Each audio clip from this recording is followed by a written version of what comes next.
ईश्वर के समक्ष और इस सभा की उपस्थिति में निष्ठापूर्वक प्रतिज्ञा करता हूँ कि मैं प्रेम और करुणा के साथ मानव जाति की सेवा करूंगा। रंग जाति, पंथ, धर्म और राष्ट्रीयता के बावजूद उनकी गरिमा और अधिकारों को पहचानता हूँ।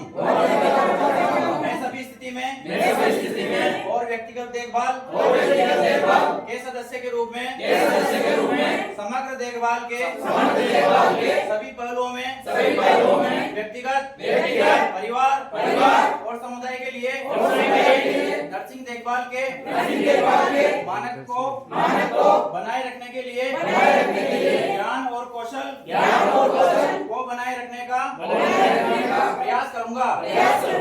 मैं अपने मरीज के सभी व्यक्तिगत मामले मेरी देखभाल के लिए प्रतिबद्ध और उनके द्वारा प्रदान की गई देखभाल में विश्वास विकसित करने में उनकी मदद करने के लिए विश्वास में धारण करूंगा।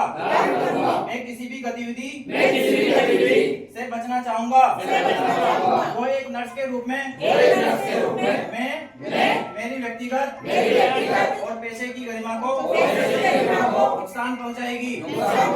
मैं अपनी उन्नति के लिए अपने पेशे और सेवा का सक्रिय समर्थन करूंगा। मैं एक नागरिक के रूप में अपनी जिम्मेदारियों को पूरा करूंगा और इष्टतम देखभाल की दिशा में बदलाव को प्रोत्साहित करूंगा। जय नरसिंह।